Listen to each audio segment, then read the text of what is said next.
You are now watching M.O.D. Entertainment. Make sure you subscribe and check out the playlist.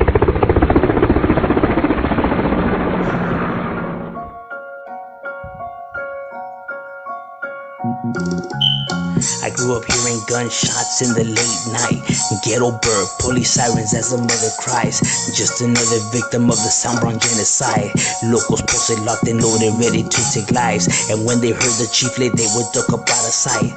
Like your car when the sundown, it was mission time. You had to stay alert cause bullets always travel blind. We stayed posted, we stayed drinking and we getting high. Marchando down the enemy's neighborhood as we ride. Put the hood, put the glica sample, fuck their side. No regrets, but the truth is no peace of mind. G-File.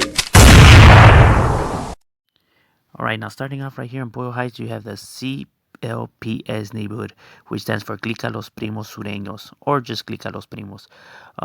It's a pretty old school neighborhood. Yes, it is a real neighborhood, not a crew. I see people trying to say that it means a crew. Like, I don't know where they got that idea from. Clica Los Primos is a pretty old school neighborhood. Been right here in Boyle Heights since the 80s. I know that they have different locations, spread out throughout Los Angeles.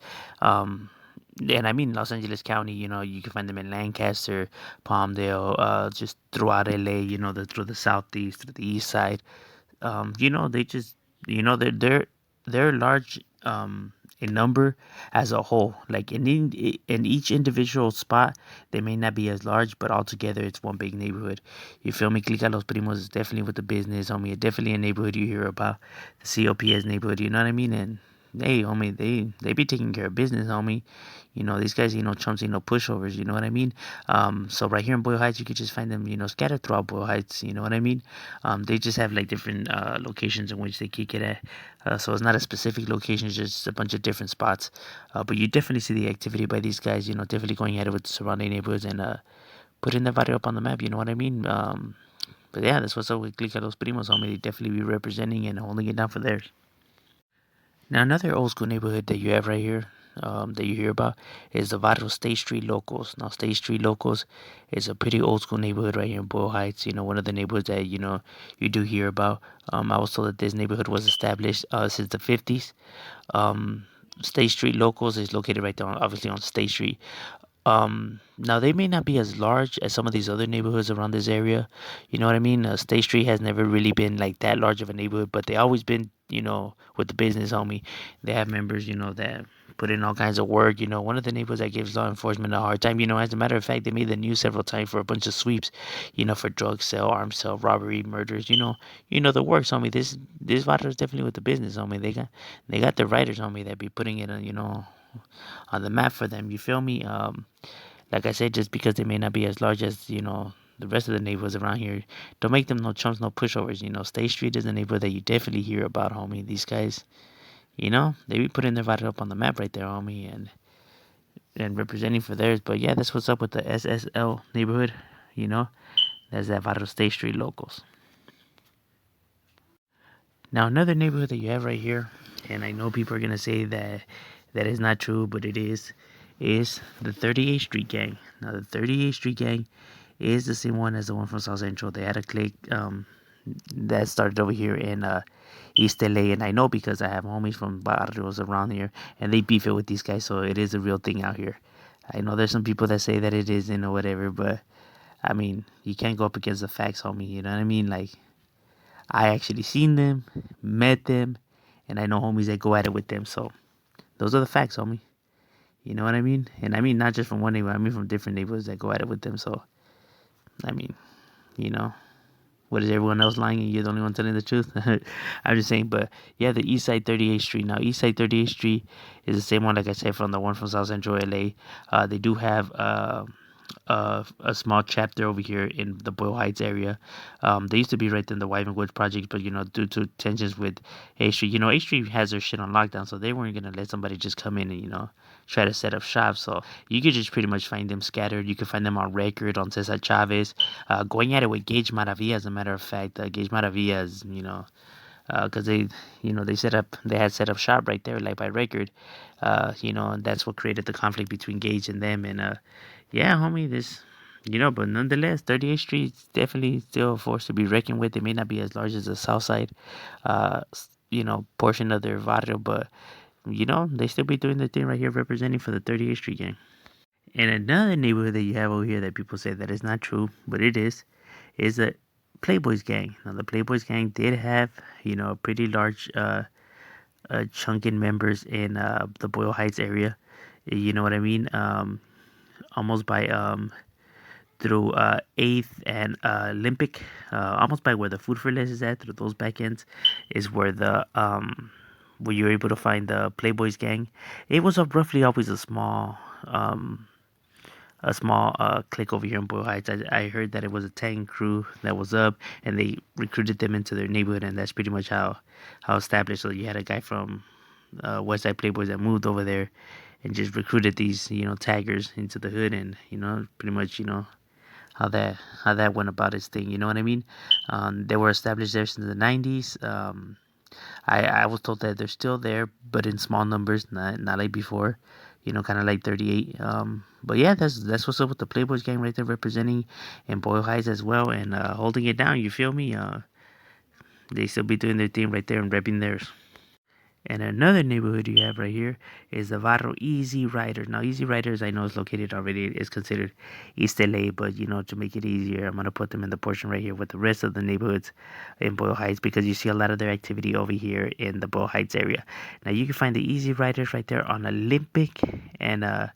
and by Indiana, going at it with Indiana King Cobras, because it's jam packed full of so many different neighborhoods right there in one location. So by the almost by where the Jim's Burger and the 76 gas stations at, you can see their activity right there, homie. Like, you just see their activity all up and down right there, through Downey, through Record.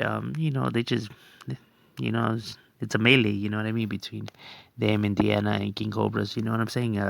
Seems like there's, big time heavy tensions right there. Now, these are known as the East Side Easy Riders, have been already right here in the Boyle Heights area since the 80s. They're not as large as their West Side, because the West Side is where they were homebreded, but nonetheless, homie, they still stand their ground. They still be representing, for that ERS, the Easy Riders. It's the neighborhood where that rapper Youngster, aka Trigger, was from. Rest in peace. But yeah, homie, Easy Riders definitely be with the business, homie, and putting that right up on the map right there. But yeah, that's what's up with the Easy Riders right there. Now, more further down into the Boyle Heights area, you have the Centennial Boys. Now, the Centennial Boys is known as the SBS neighborhood.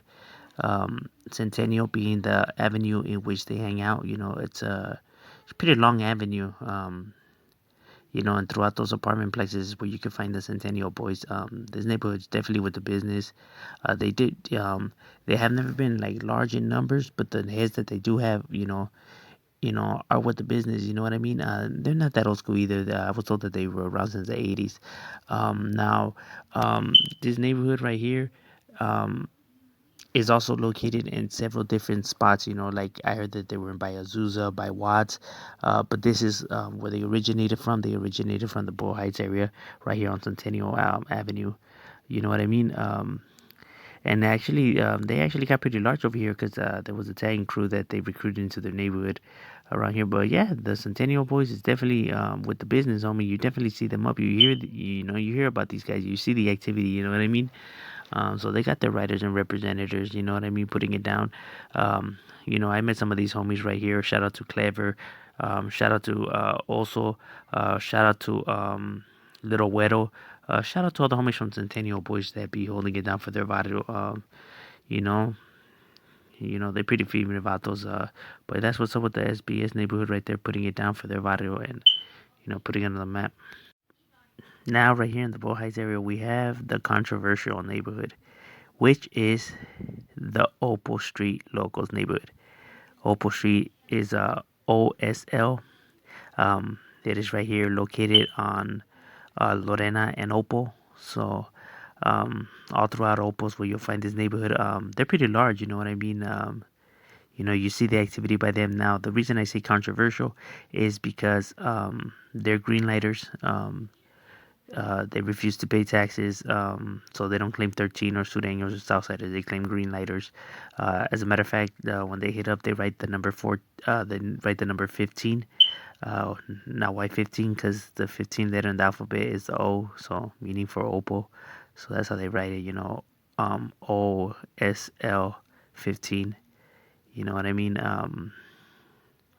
But like I said, due to all of that, they're not as large as they used to be. But you still see them up, you know what I mean? They got a lot of enemies, obviously. There's a lot of different neighborhoods right there, but they still standing their ground, you know what I mean?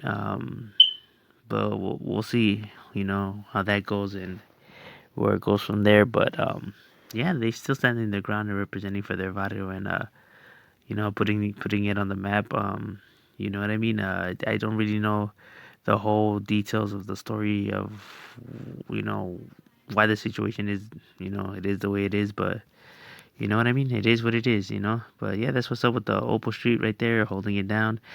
They've been right here already since the early 70s. And like I said, they do have numbers, and you do hear about them right there in Opal Street. And yeah, that's what's up with Opal.